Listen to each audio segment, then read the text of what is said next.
Hello everybody, my name is Josh, and today I'm going to be talking to you about the improvements that I've made to RateFinder since our release. So currently we are on version 1.0.3, so there's been 3 iterations since launch, and let's walk through them. So the first thing is the homepage has been simplified, so you can only have 3 options. The first is you can find your own rates, and this is starting from scratch. The second is you can refine your rates, so you can load a profile, and then this would push you to the same calibration exercises as you would normally execute.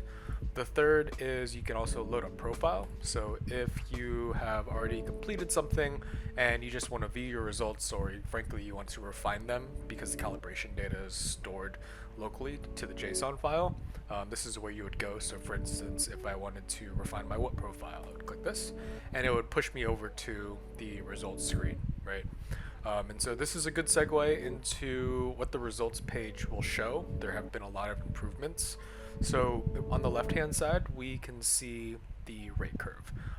Now whenever you hover your mouse on top of the curve, it'll show you the degrees per second relative to the stick input percentage, which is really nice because previously it was just read only. At the bottom you'll see here that each axis, roll, pitch, and yaw, these are all inputtable. So when you change these values, not only will it change the curve, but it'll also change the corresponding global curve shape on the right hand side with the corresponding multiplier. If you come down here, we can also see the throttle mid and throttle expo edition, so you'll be able to view what that curve looks like as RateFinder is recommending certain kinds of rates.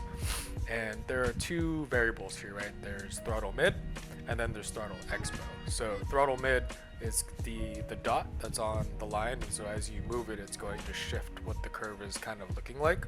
Throttle expo really provides the shape of the curve, so the higher the value is, the more sinusoidal it is, the more curved it is, right? And the midpoint is really defining where that curve is existing. If it's lower, the curve is towards the higher end. If it's higher, the curve is towards the lower end. And this can serve a bunch of purposes depending on the throttle resolution for your specific setup.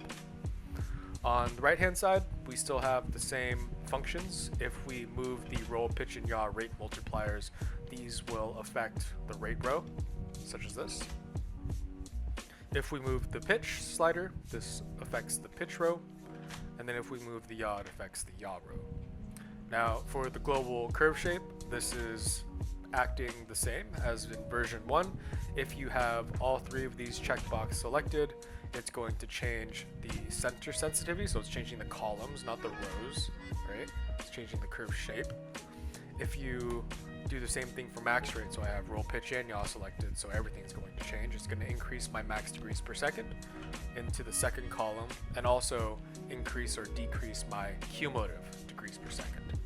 You could also see here, if I change the expo curve, it's going to be doing the same thing.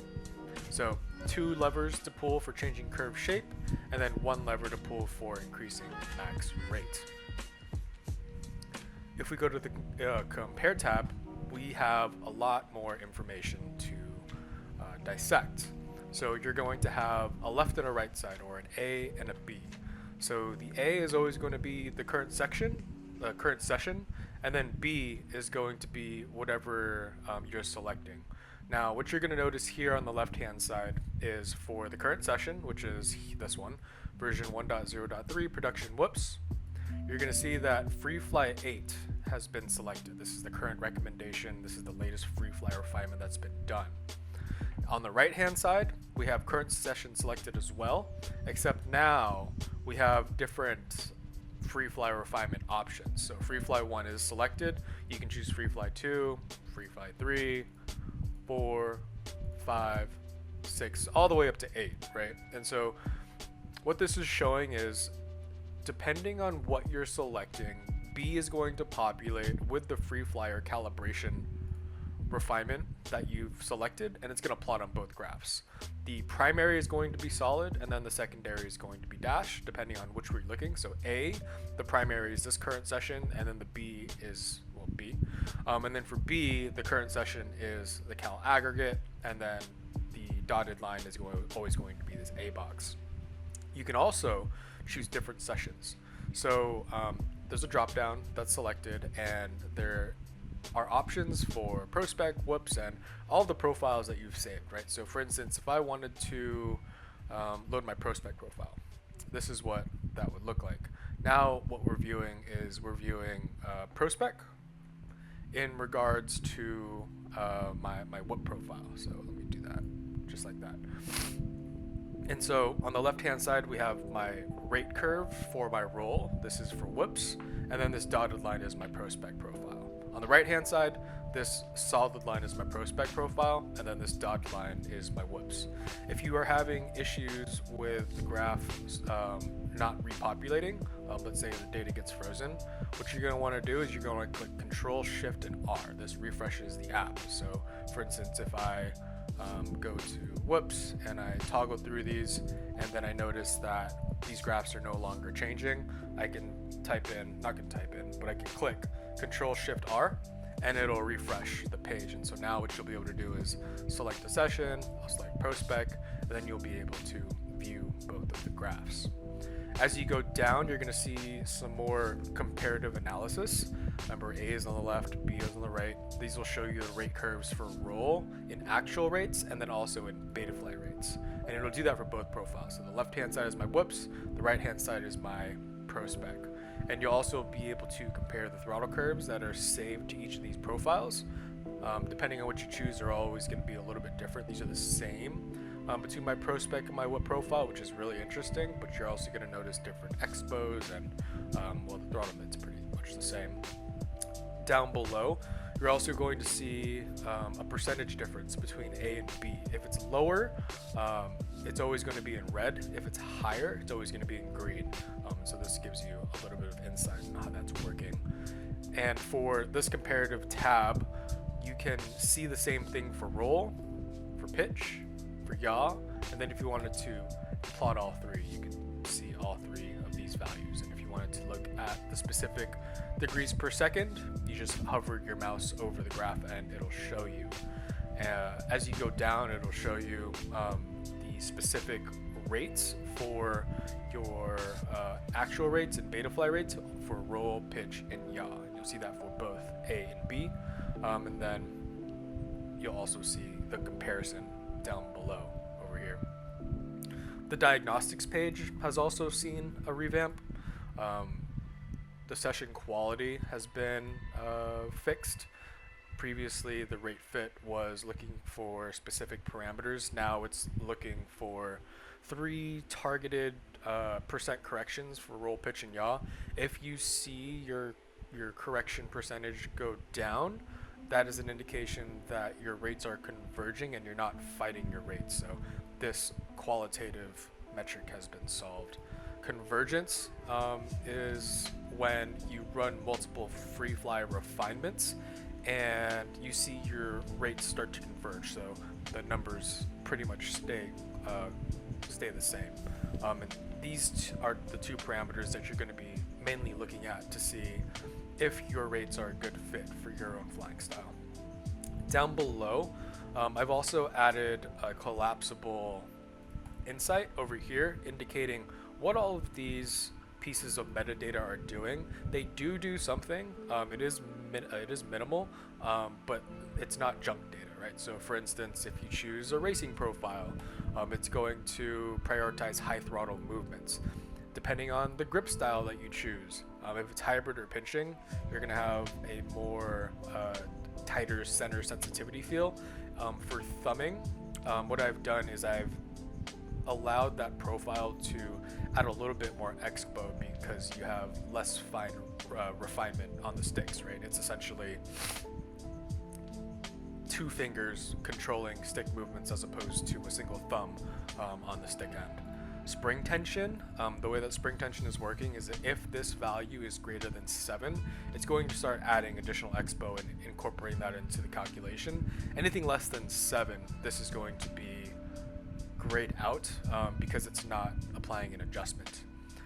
Tall stick ends, so the taller the stick end, the more leverage it has, and therefore the more sensitive it is. And so it's going to reduce that sensor sensitivity in order to give you a better response. Max deflection. Max deflection is very important. So previously I got this wrong, and I had to do some refinement on the back end. The max deflection is the stick travel of your gimbals. So if you have some old tired gimbals and you push the roll axis all the way right, and let's say it all the way gets to 94%, that is what your max deflection for roll is going to be for that stick end. Ideally it'd be 100%, but what this does, it helps calibrate that range from its minimum to its maximum. I previously said that this is supposed to be your preferred stick travel. That was incorrect. This should be the physical stick deflection for roll, pitch, yaw, and throttle. These values, they essentially influence CPR, which is your sensor precision radius, your CMV, your comfortable max velocity, and then your MDI, your middle stick distribution. And so if these values are incorrect, those values are going to be inflated. The rate recommendations are still going to hold true, but the numbers that you see are going to be slightly higher than what you would run if you did the full 100% stick deflection. As we go down, now we're looking at throttle distribution. So for the throttle distribution, this is categorizing and organizing how often the throttle is either in the low, the middle, or the high position. If you're racing, your throttle is going to be pinned, right? It's going to be in that high distribution band. And what this will essentially tell you is, based upon your throttle resolution, how tight are your rates. The higher your CPR, the more aggressive the maneuvers, but also the lower the value for the CPR, the more precise in the movements that you are.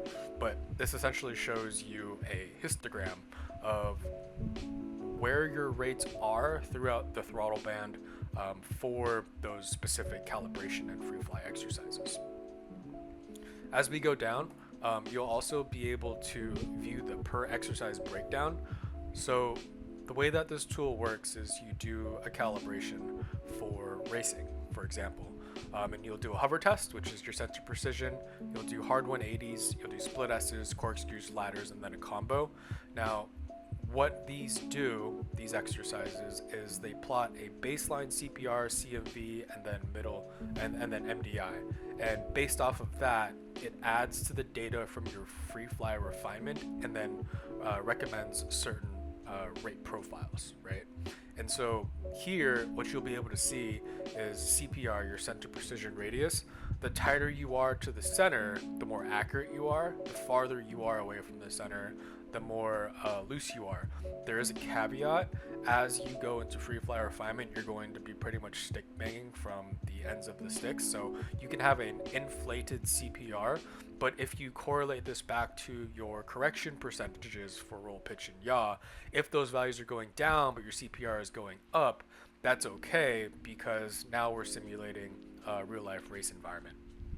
The comfortable max velocity, so this is also going to have a range between 0 to 1. The lower the value, you're essentially having gentle and small stick movements, and then the higher the value, it's more aggressive. And so this is an indicator of how much stick deflection you're using in order to execute a maneuver, right? So the higher your rates are, the lower your CMV. The lower your rates are, the higher your CMV. The middle range distribution index, this is measuring like your expo. And so what's happening is when you're racing, you would expect a really low MDI, at least for your roll and your yaw. And what's going to happen is your sticks are going to trend towards like the middle of the histogram. And then based upon like what maneuver you're going to do, you're going to fully snap left or fully snap right. The histogram is going to shift to either side. And so having a low MDI in that instance indicates that you're having very precise movements with a very high snap velocity. Now, if you have a high middle range distribution index, what this is indicating is this is flowing all the time. And so in racing, something that you'll see is the pitch axis will have a really high MDI. And that's because you're always controlling the attitude of the quad. You're controlling the tilt. The tilt not only controls how fast it goes, but it also controls at which angle you're entering or exiting the gate. And so this value is constantly moving, as opposed to roll where you're turning left or you're turning right. The pitch is always controlling your elevation. And so having a high MDI for pitch is normal. Coming down, I also added a tab for correction frequency. And so what you'll be able to see is you'll see the base correction frequencies for the calibration exercises for center precision, the hard 180s, the split S's, the corkscrews, ladders, and this would be like a free fly, but it's tied to the calibration exercises. And then it takes all of this data and aggregates it. And so this value is the aggregate or the mean of all of these values here. And so as you continue to run through the free fly refinements, see how there's about 8 passes here, what's going to happen is it's going to measure the correction frequency for roll, pitch, and yaw, and these 6 columns over here will compare them to the calibration aggregate, but then also compare it from run to run. So this first one is a requirement, right? I always say at least do 1 free fly, at a minimum do 3, because that'll help you have your baseline rates converge. But the 1 is the minimum, and because you need to take this and compare it to the calibration aggregate. Now, once you do that, you can look over here in these 3 columns, and you'll be able to compare free fly 2, 3 through 8 all to the previous runs, and these will indicate if you're moving in the right direction, right? So you can see for roll, my correction frequency is going down. For 5 it went up, but then it continued to go down, and this will give you an idea if you're having diminishing returns for the axis and the rates that you're trying to optimize for. Last but not least is we have the free fly data itself. So in this box, you'll be able to see the cumulative correction frequencies and their percentages. And what you want to do and how this relates to rate fit, right, the session quality that we have up here, is we want to see our corrections go down. And typically what happens with that is jerk goes up. Jerk is defined as the movement among the sticks, like how quickly the stick is moving from its minimum to maximum or between its different endpoints. For racing, the jerk is going to go up. The moves are fairly aggressive, but what we want to see is we want to see the correction percentages go down. This will give you a good indication, in addition to the rates converging, if the rates are a good fit for your specific flying style. Down here, you'll be able to digest the numbers through the session insights, and this will give you a good indication of how the free fly refinements are performing relative to the calibration aggregate. And so you want a positive percentage. This is indicating that my CPR is 40% better than my calibration. My pitch is 58% better, than my yaw is 29% better, right? So these metrics will help you figure out why these rates are essentially doing what. Last but not least is we have the session suggestion log, right? And so as you run free fly refinements, it gives you recommendations on what is happening as you're flying. And previously you weren't able to see that. And so what this does is it takes those suggestions and then it logs them to the specific free fly refinement. So if I'm on free fly 2 and it's saying this, right, it ties that message to 2. That way you can come from the rate tab, it'll provide you specific rates. You can go to diagnostics, scroll down, go to session log, and let's say I was on free fly 3. You can view this and you can do some manual adjustment, or you can validate if the changes in the rates are matching sort of what you expect. I use these I come back to the diagnostics page and I say, okay, consider bumping up max rate. Great. Go back to rates. Let's go to the global curve shape. I'll uncheck roll for this instance, right? And then we'll either lower it or we'll bump it up. And so from there, I'll save the profile and then rerun something in Velocidrome to do a quick test. The profile tab also has a new feature. This feature it's not really a feature, it's more so a bug fix. You can delete profiles from the app now. So for instance, let's say I'm looking at this production push, right? I can click delete and then click OK. And so now what happens is it deletes from the app, but then it also deletes from the local storage. This is permanent, so make sure if you do click delete, that's something you want to do. And then same thing with everything, you can switch between profiles pretty freely. So I can switch between the production 5-inch, then I can also switch between ProSpec, and it'll load these specific values. Alright, that's pretty much all I got for RateFinder version 1.0.3. I'm hoping to add some more features in the future, but I think it's in a pretty workable state at the moment. I'm fairly happy with it, but if you guys have any questions, concerns, or you find a bug, hop in Discord, let me know, and I'll try to fix it out. Happy flying. Okay, so today what we're going to be talking about is the whoops. How do I use RateFinder to calibrate my whoop rates? And let's start walking through it. So we'll open up Velocitron and let's choose a whoop. I'm going to choose the race whoop, which is this one. And when you're on Velocitron, all you have to do is go to the filter and type in RateFinder. When you do type in RateFinder, you'll be met with these 3 tracks. They are all official now, thanks to Mr. E, so thank you very much. And there's 3 tracks. So the first one is the freestyle track. The second one is the normal racing RateFinder. I made some additions called big gates now. That way the corkscrews and the ladders are a little bit easier. And then finally we have the whoop track. So let's do the whoop track.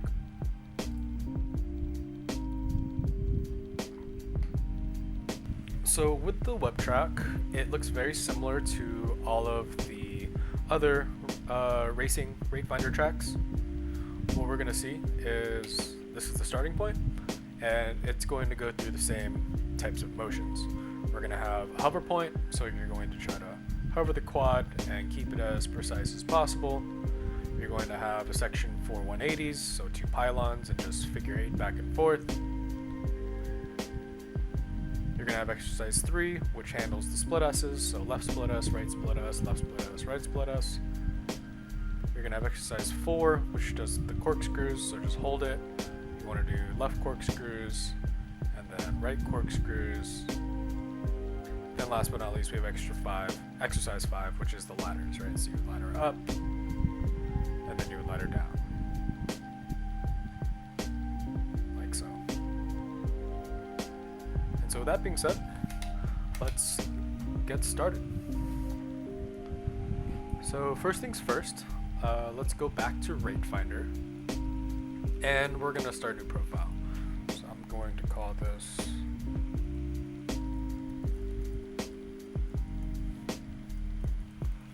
video. I'm going to say hybrid. I'm going to choose my spring tension, so it's a 6. Choose the type of stick ends, which is tall, and then I'm going to select the racing profile. Next, it's going to detect my radio. And what we're going to do is we're going to click the button to start the detection for the roll axis. We'll click it again for detection of the pitch axis. Yaw and throttle. This next feature is new. So this is a trigger. So you're going to want the trigger set to one of your mixers, but when you flick it, what's going to happen is it's going to detect it and it's going to assign it to an axis. In this case, it's axis 4, and you're going to confirm it. And so what this does, right, is it allows you to start and stop the free fly refinements and then start the calibration exercises. And what you want to do before you move on, sometimes this doesn't work and that's completely fine, but make sure that the roll is moving, the pitch, the yaw, the throttle, and then your switch. Make sure that's moving. And when that looks good, click looks good. And now we're going to do our max stick deflection. So I'm going to push my stick all the way to the right. It only gets to 99% because they're old. And then we're going to do pitch.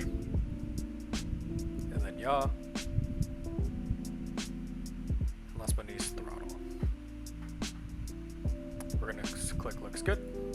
And now we're going to choose a known rate baseline. So these rates are tied to the rates from Velocitron. That's where they start. So if you look here for the Betaflight rates, it's always going to be RC of 1, a super of 0.7, and then RC expo of 0.1. And then if you choose actual rates, if you look at the defaults, it's always going to be these 200 for center, 670 for max, and then expo is 0.54. So you can choose either one of these. Otherwise, what you can do, you can enter your own rates. But what I would recommend is just start with the defaults for now. So that's what I'm going to do. I'm going to start with the defaults. Betaflight, click save, and then I'm going to continue to the calibration. So now let's go back to Velocitron. In Velocitron, verify your rates are set up. It should look exactly like that if you're using Betaflight default. I'm going to restart the race, and I'm also going to lower my camera tone. I normally use 48 when I whoop race, but for the sensor precision test, I'm going to use 25. Now you can start hovering, and then you can flick the switch. What you're going to notice is the start button starts, which is pretty great. And so try to keep this as steady as you can. This is measuring how much stick deflection you're using at the middle stick. And this really helps fine-tune your CPR data.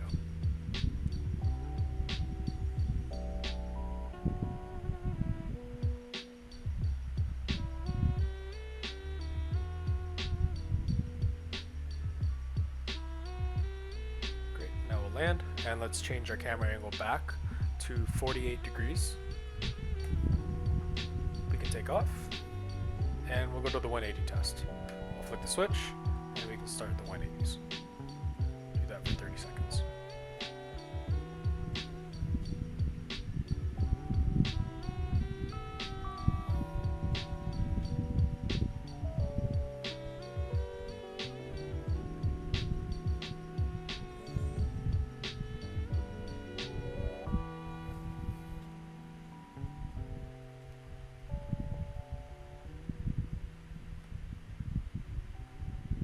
Great, now that's done, let's go to the split S, flick the switch to your left split S's and then your right split S's.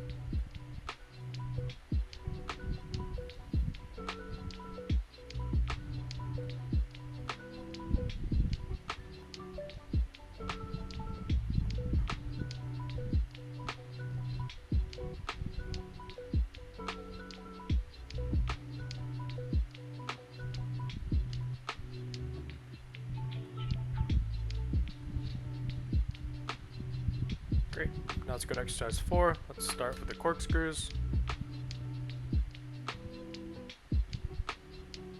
Remember, if you have the racing profile set, you want to mimic racing, so try to pump that throttle as much as you can. Doesn't have to be perfect, but also needs to be representative of your racing profile.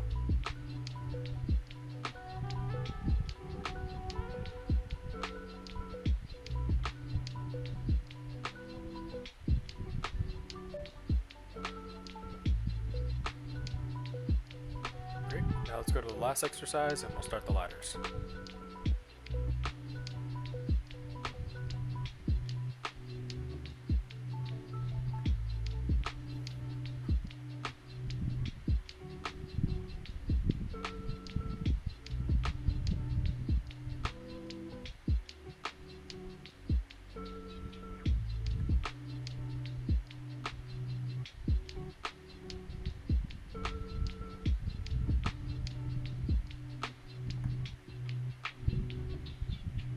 Awesome.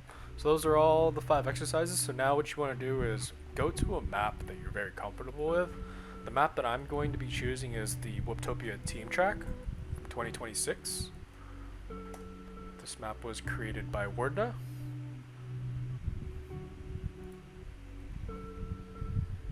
The reason why I like this is because it has lots of lefts and rights, and also the gates are really big. And so what we'll do now is we'll do exercise 6. So I'll start the timer. Let's get some data.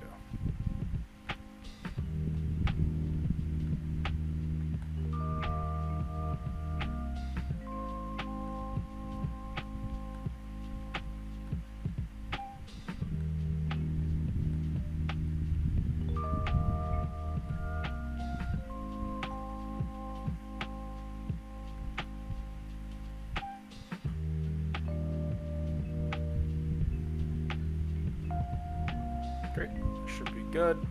What you're gonna notice between these different profiles is your CPR and your CMV. So for me, the CMV always kind of lands between like 0.26 to like 0.27.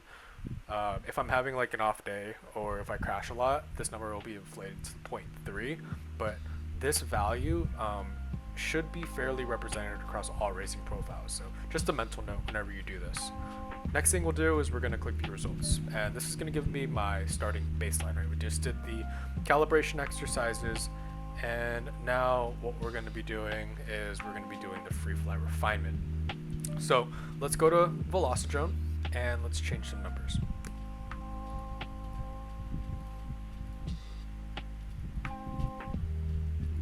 So what it's saying is, let's set this to 89.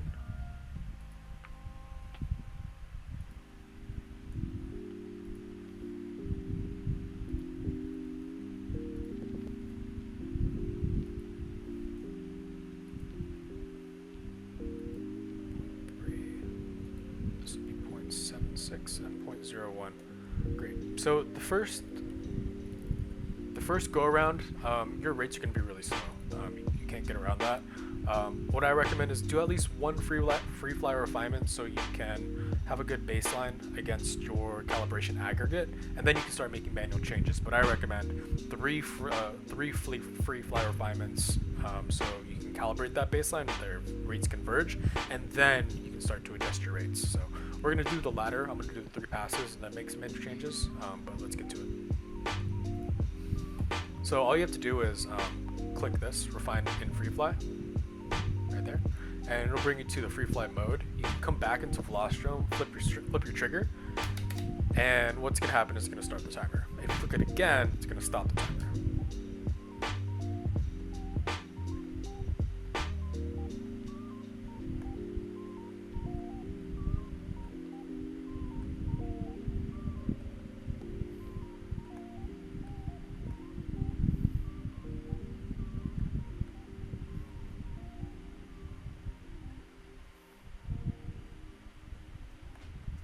Yeah, rates are very slow, but I mean you can see the movements are a lot more methodical than they were with Betaflight defaults.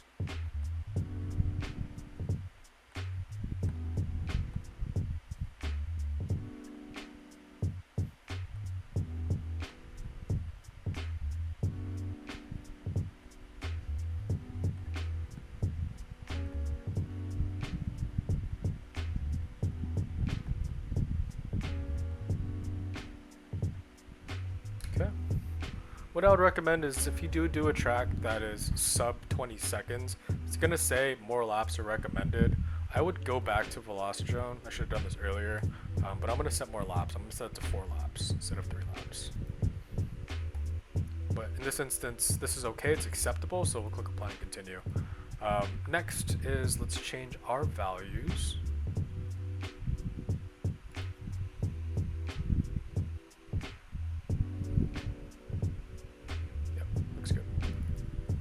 Let's try that again.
Great. So let's end that free fly. You can notice it's already getting better. I'm already hitting sub 17s, which is awesome. And so let's make the corresponding changes again. And this would be free fly refinement number 3 after I input these values. And also what you're going to notice is we're already seeing a ton of convergence, which means that doing these first free fly refinements is really helpful in dialing in pitch and yaw.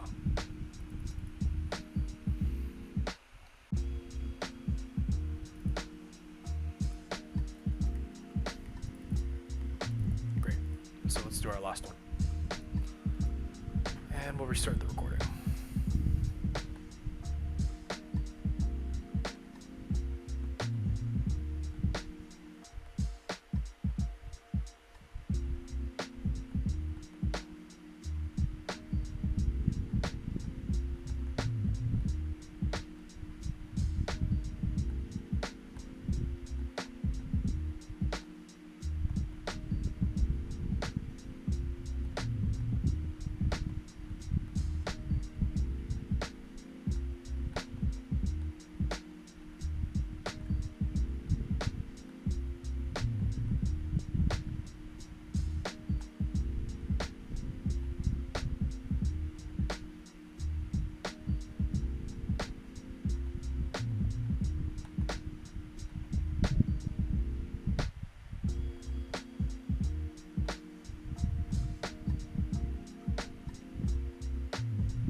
Go, stop the recording.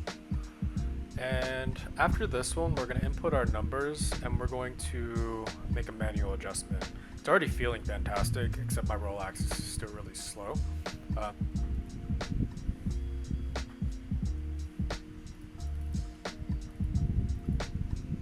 try that again.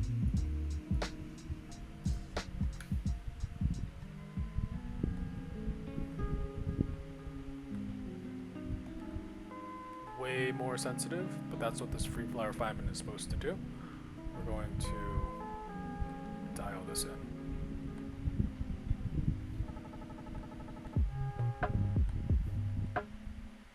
Let's reset.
Okay, crashed a little bit on that last lap, but it's okay. It is feeling a little loose, so let's see what recommendations the tool is going to provide.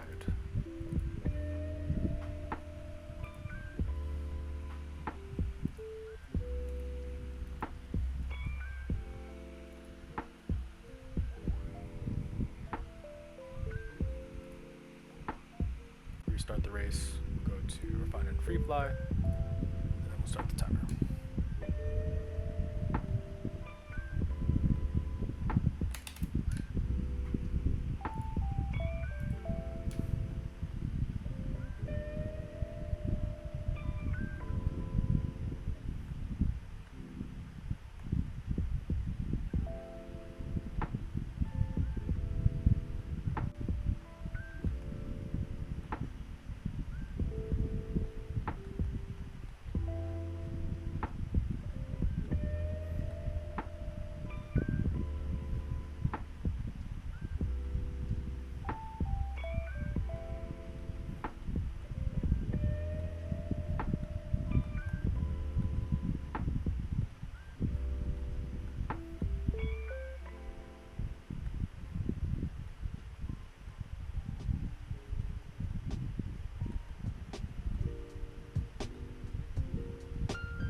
let's see what the changes are.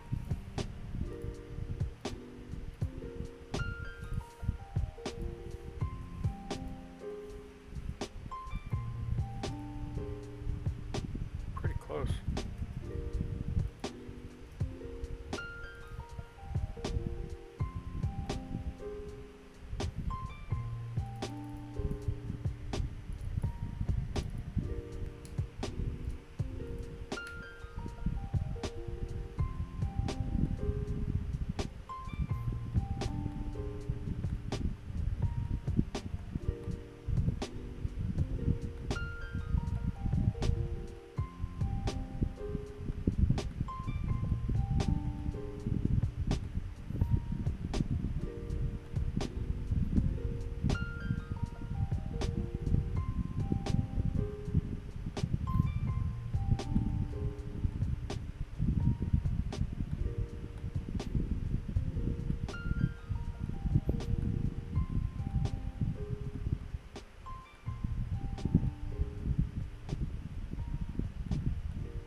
It's feeling so close.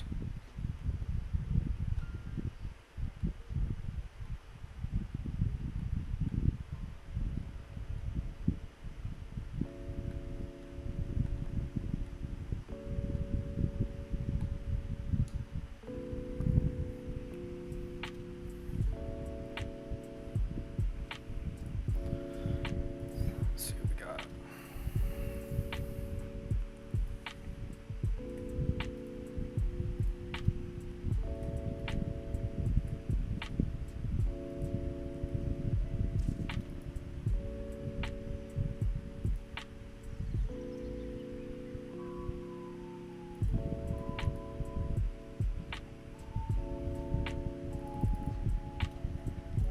Alright, this should be the last one.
That was gas. I think we're done. Cool, and let's see what the final results are.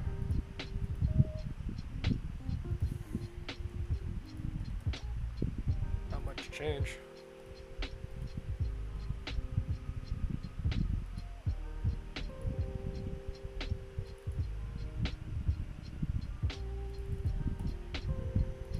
And let's just run for verification.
Let's go.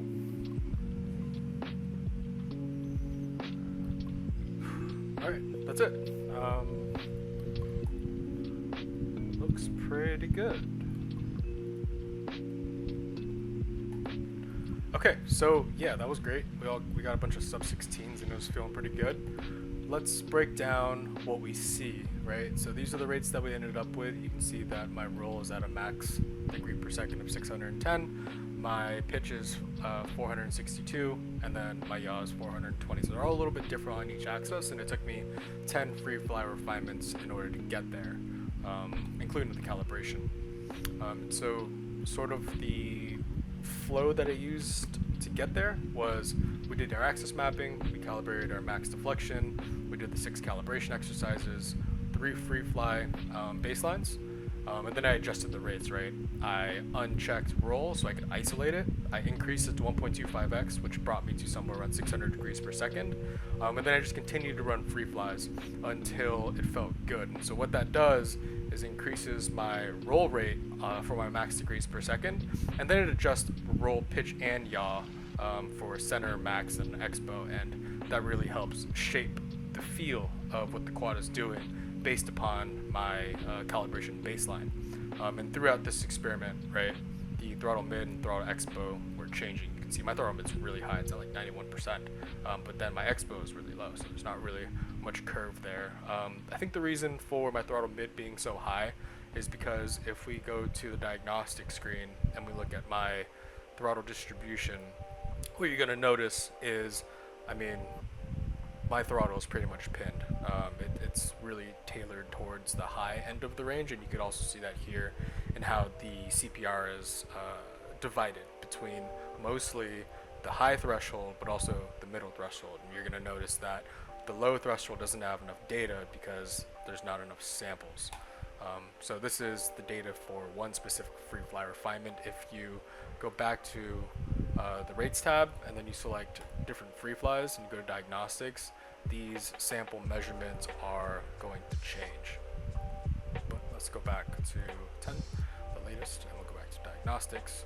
Now, what we're looking here is, this is the calibration, these are the calibration exercises where we are tuning the correction frequencies, right? So each of these exercises is going to yield a different CPR and a different CMV. These are what we're going to be using as baseline data in order to get recommendations for different types of rate profiles. And down here you can kind of see what each of these metrics are doing. So the center precision radius is measuring how far you are away from the center of the stick. The comfortable max velocity is measuring your stick travel, so how often you are moving full stick in order to either roll or pitch or yaw.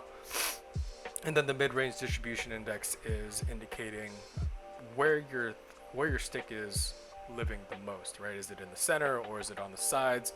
Are you snapping or are you sticking into the center for smooth movements?